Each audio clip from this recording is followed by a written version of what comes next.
యోగ సాధనా రహస్యం.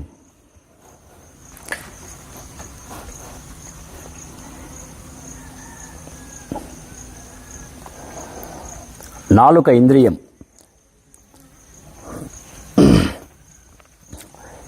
ఇంద్రియం ద్వారా చేసే సంకీర్తనం గౌణ సంకీర్తనం. ఇందువల్లే యోగిరాజులు వస్తుతః ముఖ్య సంకీర్తనం తెలియని వాళ్ళకే గౌణ సంకీర్తనం మంచిది. ఈ విధంగా గౌణ సంకీర్తనం చేస్తూ జీవుడు మెల్లమెల్లగా శుద్ధుడవుతాడు. అతని మనస్సులో భక్తి, శ్రద్ధ, విశ్వాసం పుడతాయి. అటు మీదట సమయం దానంతట అది వచ్చినప్పుడు గురుకృప వల్ల ముఖ్య సంకీర్తనకు సూచన లభిస్తుంది. అంటే సద్గురువు ద్వారా ప్రాణాయామ ఉపదేశం ప్రాప్తమైనప్పుడు ఇక గౌణ సంకీర్తనం అవసరమేమీ ఉండదు. అందువల్ల వారు అదృష్టవశాన ఆత్మకర్మ రూప సాధన ప్రాప్తమైన వాళ్ళు, అంటే ముఖ్య సంకీర్తన మార్గం దొరికిన వాళ్ళు గౌణ సంకీర్తనం అంటే బాహ్య పూజ చేయవలసిన అవసరం లేదని చెబుతూ ఉండేవారు. ఆ సమయంలో వారు దేహం లోపలే అన్నీ చూస్తుండేవారు, అన్నిటిని గురించిన ఎరుక పొందుతుండేవారు. జ్ఞాన సంకలిని తంత్రం ఇలా ప్రమాణాన్ని చూపిస్తుంది. దేహస్థాః సర్వ విద్యాశ్చ దేహస్థాః సర్వదేవతాః దేహస్థాః సర్వతీర్థాని గురువాక్యేన లభ్యతే. అంటే అన్ని విద్యలు, సమస్త దేవతలు, సర్వతీర్థాలు ఈ దేహంలో ఉన్నాయి. దీన్ని గురూపదేశం ద్వారా షట్చక్రాల ద్వారా తెలుసుకోవలసి ఉంటుంది. ఇడా పింగళ సుషుమ్నా నాడులే ఈ త్రిపాదాలు, అంటే 3 స్థానాలు. ఈ దేహానికి లోపలే స్వర్గ, మర్త్య, పాతాళ రూప త్రిలోకాలు, త్రిభువనాలు ఉన్నాయి. బొడ్డుకు దిగువన పాతాళం, బొడ్డు నుంచి గొంతు వరకు మర్త్యలోకం, గొంతు నుంచి పైన స్వర్గలోకం ఉన్నాయి. మరలా జ్ఞాన సంకలనీ తంత్రం ఇలా ప్రమాణాన్ని చూపిస్తున్నాయి. బ్రహ్మాండ లక్షణం సర్వం దేహ మధ్య వ్యవస్థితం సాకారాశ్చ వినశ్యంతి నిరాకారో న నశ్యతి. నిరాకారం మనోయస్య నిరాకార సమో భవేత్. తస్మాత్ సర్వ ప్రయత్నేన సాకారంతు పరిత్యజేత్. అంటే విశ్వంలో ఉన్నదంతా అందరి దేహాల్లోనూ ఉంది. సాకార వస్తువు నశించిపోయేది, కానీ నిరాకార వస్తువునకు నాశనం లేదు. నిరాకారమైన మనుషులో శుద్ధ బ్రహ్మ జ్ఞానం కలుగుతుంది. అందువల్ల సాకారాన్ని అశాశ్వతంగా తెలుసుకొని దాన్ని అన్ని విధాలా దాన్ని విడిచిపెట్టాలి. మరలా జ్ఞాన సంకలనీ తంత్రం ఇంకొక ప్రమాణాన్ని చూపిస్తూ ఉంది. మంత్రపూజ, తపోధ్యానం, హోమం, జప్యం, బలిక్రియాం, సన్యాసం, సర్వకర్మాణి లౌకికాని త్యజేద్బుధః. మంత్రం, జపం, బాహ్యపూజ, తపస్సు, హోమం, బలి, సన్యాసం మొదలైన అనేక విధాల లౌకిక మతకర్మలు ప్రపంచంలో వ్యాపించి ఉన్నాయి. జ్ఞాని వాటిని విడిచిపెడతాడు. ఈ చరాచరాలంటి మీద అనాసక్తి భావంతో ఉంటాడు. ఈ సందర్భంలో ఒక చక్కటి కథ ఉన్నది. మధ్యప్రదేశంలో ఉన్న సాగర్ను పాలించే రాజు ఒక పెద్ద చెరువు తవ్వించడానికి పూనుకున్నాడు. కానీ ఎంత తవ్వినా చెరువులో ఎక్కువ నీరు ఉండడం లేదు. ఇది చూసి రాజు దానికి ఏదైనా ఉపాయం చెప్పమని ఆస్థానంలో ఉన్న పండితుల్ని అడిగాడు. అప్పుడు ఆ పండితులందరూ, మహారాజా, నరబలి ఇచ్చినట్లయితే నీళ్లు సమృద్ధిగా ఉంటాయని చెప్పారు. దానికోసం రాజు డబ్బు ఇస్తానని చాటించాడు. ఈ డబ్బు తీసుకుని ఎవరైనా తమ కొడుకును ఇచ్చినట్లయితే పని నెరవేరుతుందని ఆయన ఉద్దేశం. ఈ చాటింపు విన్నాడు ఒక బీద బ్రాహ్మణుడు. ఆయనకి కొడుకులు చాలామంది ఉన్నారు. తిండికి మాడి పిల్లలు మెల్లమెల్లగా చనిపోకుండా ఉండాలంటే ఒక కొడుకును దానం చేసి ధన సంపద పొంది ఆ పొందిన ధనంతో కుటుంబాన్ని సభ్యులందరినీ కాపాడవచ్చునని ఆ బ్రాహ్మణుడు అనుకున్నాడు. అందువల్ల ఒక కొడుకును రాజుకు అర్పించాడు. రాజుగారు ఆ పిల్లవాడిని చెరువు దగ్గర తీసుకువెళ్ళి బలి ఇచ్చే ముందు, అబ్బాయి నీ చివరి కోరిక ఏమిటి అని అడిగాడు. ఆ బాలుడు, నాకు ఏ కోరిక లేదు, ఉన్నా మీకు చెప్పడం వల్ల లాభం లేదు అని అన్నాడు. అప్పుడు రాజుగారు, నేను రాజును, నీ చివరి కోరిక ఏమిటో నాకు చెబితే నేను దాన్ని నెరవేరుస్తాను అన్నాడు.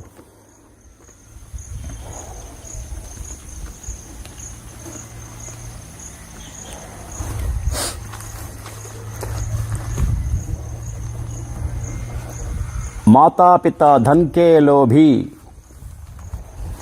రాజా లోభీ సాగరా దేవీ దేవత బలీకే లోభీ మమ శరణాగతి మాధవా. తల్లిదండ్రులు ధనలోభులు, రాజు చెరువు లోభి, దేవీ దేవతలు బలిలోభులు, నాకిక మాధవుడే శరణు అని పలికాడు ఆ బాలుడు. అంతే, ఎత్తిన కత్తి దిగిపోయింది. చెరువంతా నీరు నిండిపోయింది. ఆ నగరాన్నంతా ముంచేటటువంటి ముప్పు వచ్చి పడింది. ఈ పరిస్థితి చూసి రాజుగారు మళ్ళీ పండితులను అడిగాడు, ఈ నీటి వరద నుంచి నగరాన్ని కాపాడే ఉపాయం ఏమిటి అని. అప్పుడు పండితులు అన్నారు, ఆ అబ్బాయినే అడగండి, అతనే కాపాడగలడు. ఆ బాలభక్తుడు మాధవుణ్ణి ప్రార్థించి, ప్రభు, వీళ్ళకి అడగడం కూడా తెలియదు, వీళ్ళని కాపాడు అన్నాడు. దాంతో వరద తగ్గిపోయింది. సాకార పూజ అంటే సగుణోపాసన రహస్యాన్ని గురించి భక్తులకు బోధిస్తూ యోగిరాజులు ఇలా చెప్తుండేవారు. శ్రీకృష్ణ భగవానుడి విగ్రహం వైపు చూడండి. యోగ సాధనా తత్వాల్ని సామాన్య జనానికి తెలియచేసే దృష్టితో ఋషులు ఎంత అందంగా రూపొందించారో. భగవంతుడి చేతిలోని పిల్లన గోవి ఉన్నది. ఆ పిల్లన గోవికి 6 చిల్లులున్నాయి. ఇవి షట్చక్రాలకు ప్రతీకలు.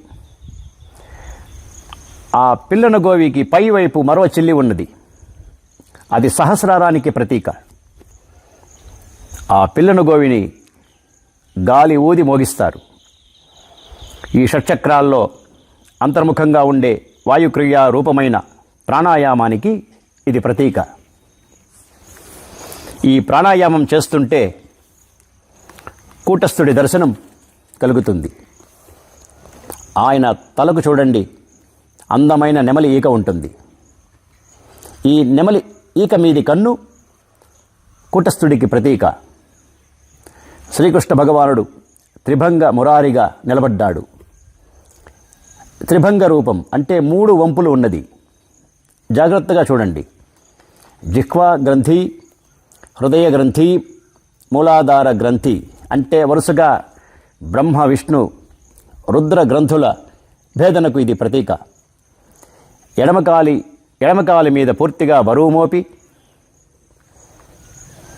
కుడికాలిని కొద్దిగా వంచి కుడికాలు వేళ్ళు ఆనించి నిలబడ్డ తీరు ఓంకార క్రియకు ప్రతీక. నిరాకారం గుణాతీతమైనప్పటికీ కూడా భగవంతుడు త్రిగుణాత్మకుడు, సగుణుడు కూడా.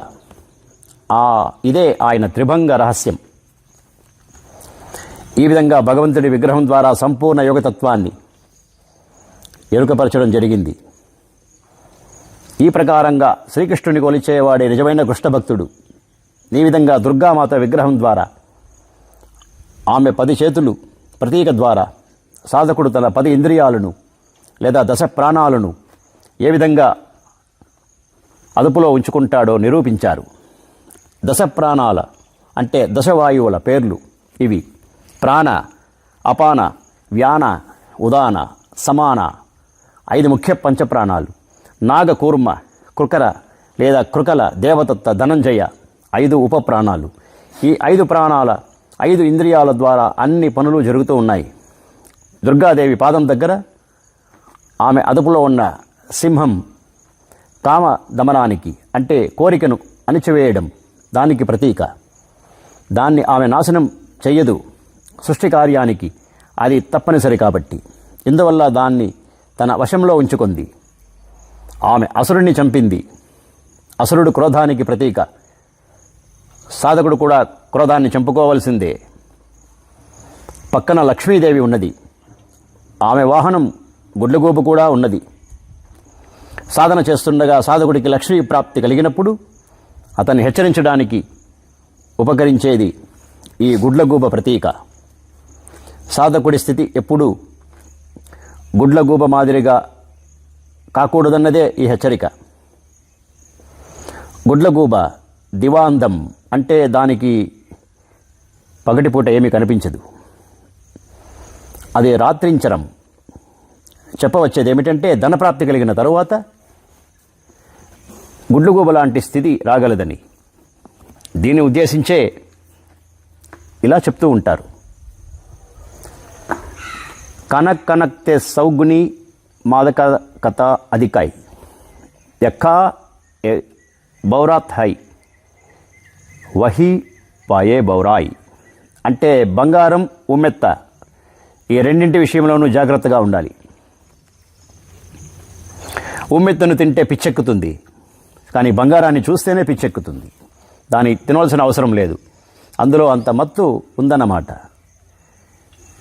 రెండో వైపు సరస్వతీదేవి, ఆమె వాహనం హంస ఉంటాయి. నీళ్లను పాలను వేరు చేయడం హంస చేసే పని. పాలలో కలిసిన నీళ్లను వేరు చేయడం హంస గుణం. ఇది జ్ఞానప్రాప్తికి ప్రతీక. సాధకుడు సాధనలో ఉచ్చస్థితిని అందుకున్నప్పుడు సరిగా అలాంటి స్థితే కలుగుతుంది. అటువంటి వారికి నీరక్షీర వివేకం ఏర్పడుతుంది. వారిలో సారస్వత చేతనా వికాసం కొంత ఏ విధంగా కలుగుతుందంటే, ప్రపంచంలోని మలినతలోంచి సార వస్తువును ఎంపిక చేసుకుంటారు. ఈ అవస్థకు పరమహంసావస్థ అని పేరు. కానీ సాధకుడు ఇంకా ముందుకు పయనించవలసి ఉంటుంది. ఎందుకంటే అప్పటికీ అతనికి అద్వైత స్థితి కలగదు కనుక. తర్వాత పక్కన దేవసేనాపతి అయిన కార్తికేయుడు ఉంటాడు. ఆయన వీరత్వానికి ప్రతీక. సాధకుడు వీరత్వంతో సాధన చేయడానికి ఆయన వల్ల ప్రేరణ కలుగుతుంది. కార్తికేయుడు కుమారస్వామి వాహనం నెమలి. నెమలి పింఛంలో ఉండే కన్ను కూటస్థుడికి ప్రతీక. సాధకుడు కనుక సాహసంతోనూ దృఢత్వంతోనూ వీరత్వంతోనూ సాధన చేస్తూ ఉన్నట్లయితే అతనికి తప్పకుండా కూటస్థ దర్శనం కలుగుతుంది. ఇకపోతే ఆయన చేతిలో విల్లు, అమ్ములు ఉన్నాయి. అమ్ము అంటే బాణం, శ్వాసకు, విల్లు దేహానికి ప్రతీకలు. ఈ దేహంలో సాగుతుండే బాణరూపమైన శ్వాసనే అంటే వీరత్వంతో వాయుక్రియా రూపమైన ప్రాణాయామం చేసేవాణ్ణి కార్తికేయుడంటారు. ఇంత కష్టతరమైన సాధన చేసిన తర్వాత సాధకుడికి ఆ సిద్ధి అంటే ముక్తి కావలసిందే కదా. అందువల్ల సిద్ధిదాత అయిన గణపతి కూడా ఉన్నాడు. ఆయన వాహనం ఎలక. ఆ కారణంగానే ఏ వస్తువునైనా నాశనం చేయడం ఎలక గుణం. ఈ ప్రతీక ద్వారా చెప్పవచ్చేదేమిటంటే, సాధకుడు ఇప్పటికీ కూడా అద్వైతంలో సంపూర్ణంగా ప్రతిష్ఠితుడు కాలేదు. అనిష్టం కలిగించే తత్వాలకు అతడు దూరంగా ఉండాలి, లేకపోతే సిద్ధి కలుగదు.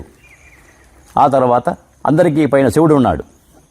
ఆయన ఆకాశతత్వానికి ప్రతీక, సమస్త విశ్వానికి నాథుడు ఆయన, అంటే విశ్వనాథుడు.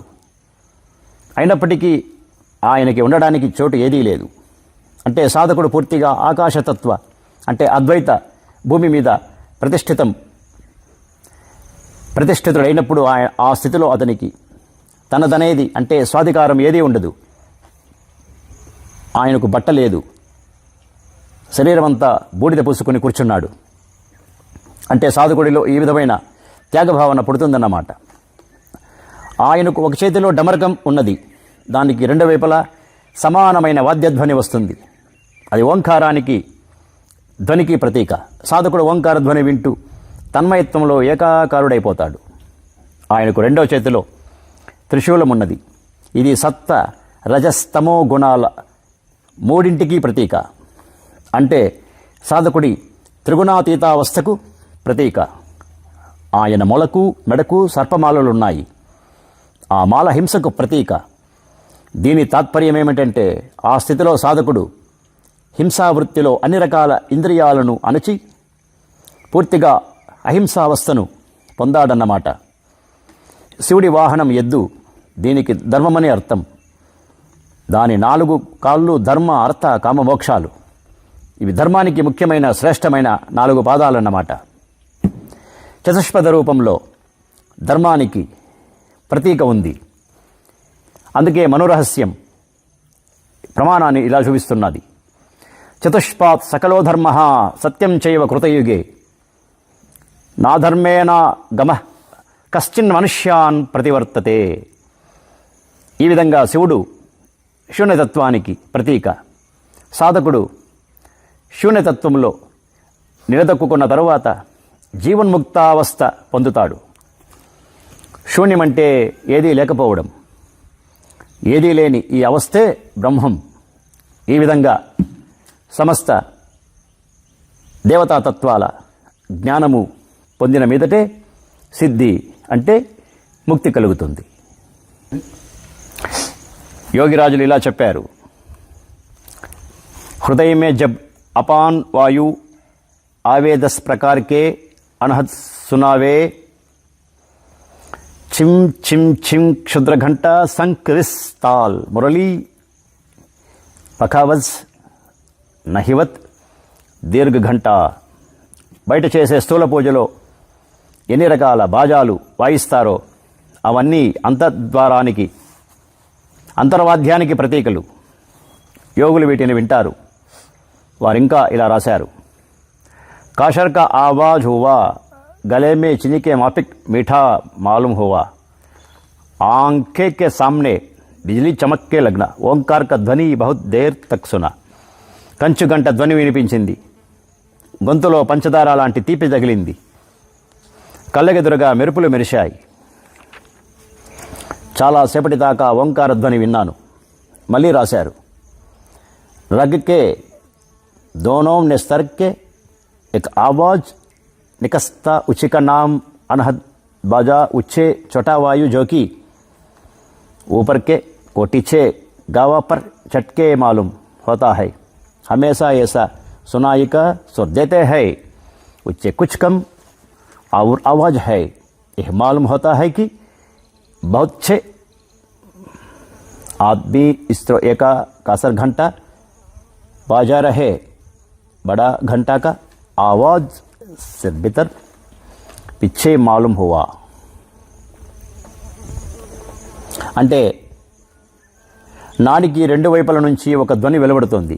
దాని పేరు అనాహత ధ్వని, అంటే నాదం. పై ఇంటి గవాక్షంలోంచి వస్తున్న ధ్వనిలా ఉన్నది. సన్నాయి స్వరం కంటే కొంచెం తక్కువ స్వరం వినవస్తున్నట్టు అనుభవమైంది. చాలామంది కలిసి ఒకేసారి కంచు గంటలు మోగిస్తున్నట్టు ఉన్నది. పెద్ద గంట చప్పుడు తలలో వెనకాల వైపు విన్నాను.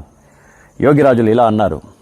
వృషాకార్కే ऊपर महादेव चढ़ने गए और क्या वाहन, पृथ्वी नहीं था, वृषाकार यानी ही शरीर रूप वृक्ष की इसका द्विसिंग प्राणायाम के हवा से निकालता है और काम वर्जित होता है, इसलिए इस शरीर को वयेल करते हैं, इसी के ऊपर महादेव है అర్థాత్ బ్రహ్మ అంటే మహాదేవుడు ఎద్దును వాహనంగా ఎందుకు చేసుకున్నాడు? భూమి రూపమైన వాహనం లేదన వృషమంటే ఈ శరీరం అని అర్థం. దీనికి ఉండే 2 కొమ్ములు ప్రాణాయామ సమయంలో బయటికి వస్తాయి. అంటే ఇడా పింగళ రెండు కొమ్ములు అన్నమాట. ఈ ఇడా పింగుల కర్మ చేసిన మీదట కామ వివర్జితావస్థ కలుగుతుంది. ఇవి ఈ శరీరంలోనే ఉన్నాయి కనుక శరీరాన్ని వృషమంటారు. ఈ శరీరంలోనే ఉన్నాడు మహాదేవుడు అంటే స్థిర ప్రాణరూపమైన బ్రహ్మ. దేవు శబ్దాన్ని బట్టి ఆకాశం అన్నది తెలుస్తుంది. మహాదేవుడికి అర్థం మహాకాశమని, అంటే అంతటా వ్యాపించి ఉన్న స్థిర మహాశూన్యం. యోగిరాజులు తమ డైరీలో ప్రాచీన కాలంలో ఋషులు పొందిన మరో చర్మ ఉపలబ్ధి విషయం ఇలా రాశారు. ఆది పురాణ్ కిషన్ జిసే భేంట్ హువా అంటే ఆది పురాణ పురుషుడైన కృష్ణుని చూశారని అర్థం. మళ్ళీ రాశారు ఆది పురుషుసే భేంట్ జీబ్ और आगे जाए का टहरा शून्य भवन में मन गया అంటే ఆది పురుషుణ్ణి దర్శించాను, నాలుక ఇంకా పైకి లేచి ఆగిపోయింది.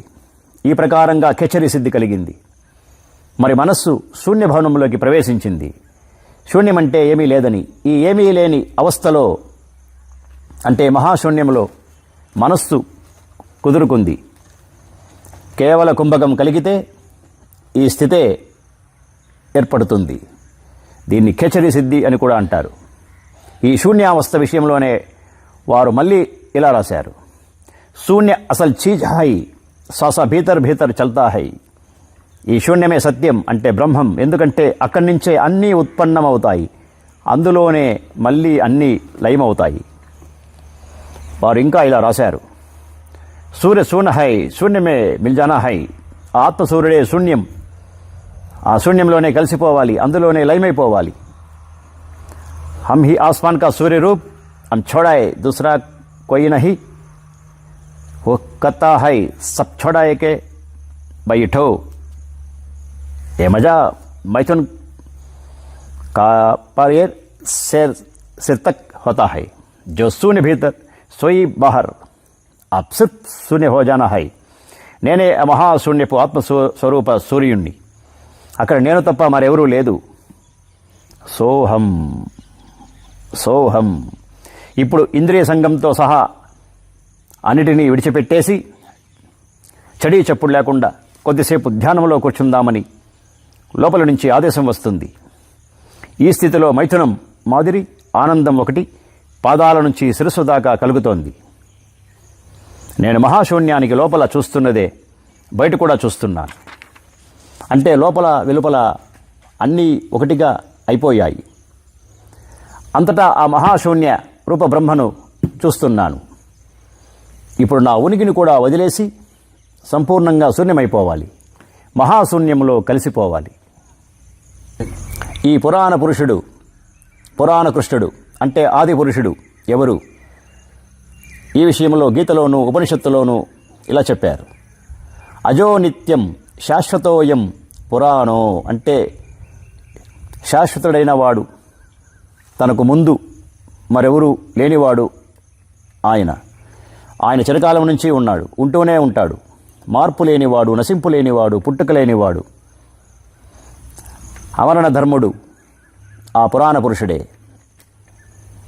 యోగి కూటస్థ గుహలోకి ప్రవేశించినప్పుడు అంతా బ్రహ్మమయం అయిపోతుంది. అప్పుడు అంతా ఏకాకారం అయిపోతుంది. రెండుగా ఉండే స్థితి ఉండదు. రెండు లేనప్పుడు ఇక పుట్టుక ఎక్కడ? దాంట్లోనే లయమైపోవడం ఉచితం. అదే ఆదిదేవుడు అంటే దేవాది దేవుడు. ఇందుకే ప్రాణకర్మ లేకుండా అక్కడ ఉండడం కష్టమని యోగిరాజులు అంటుండేవారు. అదే ధర్మం. ప్రాణకర్మ అంటే ప్రాణాయామం చేసి కర్మాతీత స్థితిలో అంటే క్రియా పరావస్థలో ఉండడమే శాశ్వత పదం. అదే అమరధామం. ఆ శాశ్వత పదప్రాప్తి కలిగిన తరువాత అంటే కర్మాతీతావస్థలో ఎప్పుడూ ఉండడం వల్ల పురాణ పురుష స్థితి దానంతటా అది కలుగుతుంది. కబీర్ మహాత్ముడు కూడా ఇలాగే చెప్పాడు. కబీర్ జో వహ్ ఏక్ न जानियात तो सब जाने क्या होई, एक हिमते सब होते है, సప్తే ఏక్ నా హోయ్. అంటే ఒకటి తెలుసుకోకుండా అన్నీ తెలుసుకోవడం వృధా. ఆ ఒక్కదాన్ని వల్ల అంతా జరిగింది. ఆ ఒక్కటే అన్నిటా ఉంది. అనేకం నుంచి ఏకం పుట్టడం సంభవం కాదు. ఆ కబీర్ మహాత్ముడే మరొకసారి ఇలా అన్నాడు, ఏక్ హీ సాధే సబ్ సధే సబ్ సాధే సబ్ జాయ్, జ్యోతు సీంచే ముల్కో పులే ఫలే ఆధాయ్. అంటే ఒకే దాని గురించి సాధన చేయడం వల్ల అన్ని సాధనలు సఫలమవుతాయి, కానీ అన్నిటినీ సాధన చేయడం వల్ల అన్నీ విఫలమవుతాయి. చెట్టు మొదట నీళ్లు పోస్తే పూలు పండ్లు లభిస్తాయి. అలాగే సాధన అన్ని విధాల ఫలవంతమవుతుంది. జ్ఞాన సంకలనీ తంత్రం దీనికి ఒక ప్రమాణాన్ని చూపిస్తుంది. ఏకం భూతం పరబ్రహ్మ జగత్సర్వం చరాచరం నానాభావం మనోయస్య తస్య ముక్తిర్న జాయతే. అన్ని పదార్థాల్లోనూ చరాచరాల్లోనూ జడచేతనాల్లోనూ ఒకే బ్రహ్మ ఉన్నాడు. మనసులో నానా రకాల భావనలు కలగడం వల్ల ముక్తి లేదు. కానీ ఒకదాన్ని గురించి జ్ఞానం కలగడం వల్లే ముక్తి సునిశ్చితం. అందువల్ల ఒకదాని గురించి సాధన చేయడం సబబు. అనేక మంది దేవతలను గురించి సాధన చేయడం వల్ల పెద్ద చిన్న అన్న భావం పుడుతుంది. అందుకే కఠోపనిషత్తు ప్రమాణాన్ని ఈ విధంగా చూపిస్తుంది. గుహాం ప్రవిష్టౌ పరమే పరార్థే. ప్రాణవాయువును కూటస్థ రూప గుహలోకి ప్రవేశపెట్టడం వల్ల అది పరబ్రహ్మలో లీనమైపోతుంది. అప్పుడు పరార్థ జగత్తు ఉపలబ్ధమవుతుంది. అంటే సర్వజ్ఞత్వం కలుగుతుంది. యోగిరాజులు ఈ స్థితిని పొందారు. అందుకే మళ్ళా కంబలాఖ్య ఉపనిషత్తు ఉత్తరవల్లి ఈ ప్రమాణాన్ని చెప్తుంది. అంగుష్ఠమాత్ర పురుష మధ్య ఆత్మని తిష్టతి. అంటే కూటస్థంలో బొటనవేలడంత పురుషుడిలో ఆత్మ నివసిస్తూ ఉంటుంది. ఇందుకే యోగిరాజులు భక్తుల్ని కూటస్థంలో బొటనవేలడంత పురుషుణ్ణి చూస్తున్నారా అని అడుగుతుండేవారు. ఉత్తమ ప్రాణకర్మ చేయడం వల్ల అతడు కనిపిస్తాడు. అతడే ఆత్మ, అతడే అభయపదము, పరమపదము, అతడే బ్రహ్మ. ఆ ఉత్తమ పురుషుణ్ణి నేను అన్న జ్ఞానం క్రియాయోగం చేయడం వల్ల కలుగుతుంది. ఆ స్వరూపమే పురుషోత్తముడు, అన్ని జ్యోతులకు జ్యోతి అయినవాడు. ఆ జ్యోతి నుంచే అన్ని జ్యోతులు వెలుగుతాయి. అదే ఆత్మసూర్యుడు. అది లేకపోతే మరే జ్యోతి ఉండదు. కనిపిస్తున్నదంతా దాని రూపమే, దాని ప్రభే, దాని వెలుగే. ఎందుకంటే సమస్త రూపాల ఉద్భవ వికాసాలు అక్కడి నుంచే జరుగుతున్నాయి. ఇందువల్లే జీవుడు శివస్వరూపుడు. ఆత్మ లేకపోతే మరేది ఉండదు. ఆత్మ బ్రహ్మస్వరూపం కావడం వల్లే అన్నిటికీ ఉనికి ఏర్పడింది. ఇందువల్లే ఆత్మే బ్రహ్మ లేదా బ్రహ్మే ఆత్మ. ఈ రకమైన జ్ఞానం కలిగిన మీదట సర్వం బ్రహ్మమయం జగత్ అన్న ప్రతీతి కలుగుతుంది. దీన్ని బలపరుస్తూ ఋషులు ఆ పరమసత్యాన్ని గురించి బృహన్నారాయణ ఉపనిషత్తులో ఇలా ఘోషించారు. అనోరణీయాన్ మహతో మహీయాన్ ఆత్మా గుహాయాం నీతస్య జంతో స్తమఃకృతం పశ్యంతి వీతశోకో. అంటే అణువు కంటే కూడా చిన్నగా, పెద్దదానికంటే కూడా పెద్దగా ఉండేది ఆ కూటస్థ రూపమైన గుహలోపల ఆత్మ ఉన్నది. దాంట్లోకి మనస్సు వెళ్ళగానే వీతశోక స్థితి, అంటే ఏ శోకాలు లేకుండా పోయే స్థితి కలుగుతుంది. ఆ కూటస్థస్థితమైన ఆత్మ సూక్ష్మ రూపంలో సమస్త జీవుల భరణ పోషణలు చేస్తుంది. ఇందుకే యోగిరాజులు ఉత్తమ ప్రాణకర్మ చేయడం వల్లే ఓంకార రూపం కనుబొమల మధ్య దీపశిఖ మాదిరిగా కదలకుండా మెదలకుండా నిలకడగా కనిపిస్తూ ఉంటుంది. అంతేకాకుండా అదే చోట తామరతూడులోని పోచ మాదిరిగా కనిపించే కాంతే శక్తి రూపిణి అయిన శివ, అదే సూర్యస్వరూప కూటస్థుడి రూపం, అదే హృదయాకాశం. ఈ శ్వాసే వాక్కు, ఇదే గాయత్రి. ప్రాణాయామం చేసేటప్పుడు వినిపించే సుమధురమైన ధ్వనే ప్రణవధ్వని, అంటే శ్రీకృష్ణుడి మురళీధ్వని. ఈ ప్రణవధ్వనిలో తన్మయులైపోయినప్పుడు ప్రాణవాయువు పైకి లేస్తుంది. కూటస్థితి దానంతట అది కలుగుతుంది. దాన్నే అమరపదం అంటారు. దానికి ఓంకార గీత ఈ విధంగా ప్రమాణాన్ని చూపిస్తున్నది. హృదిస్థితం పంకజమష్టపత్రం సకర్ణికం కేసర మధ్యనీలం అంగుష్ఠమాత్రం మునయో వదంతి ధ్యాయంతి విష్ణుం పురుషం పురాణం. అంటే హృదయ కమలములో కుదురుకున్న మీదట దాని 8 రేకుల కేసరాల లోపల నీలవర్ణంలో ఉండే బొటనవేలడంత పురుషుడే ధ్యానించే మునుల దృష్టిలో పురాణ పురుషుడైన విష్ణువు. అంతేకాకుండా గీతాధ్యానం కూడా దానికి ఒక ప్రమాణాన్ని చూపిస్తున్నది. ధ్యానావస్థిత తద్గతేన మనసా పశ్యంతియం యోగినో యస్యాంతం నవిదు సురాసుర గణదేవాయ తస్మై నమః. అంటే ధ్యానములో మునిగిన స్థితిలో ఆయన మీద మనసు నిలిపిన యోగులే ఆయన్ని చూడగలుగుతారు. ఆయన తుది మొదలు సురాసురులకు కూడా తెలియదు. అటువంటి ఈశ్వరుడికి నమస్కారం.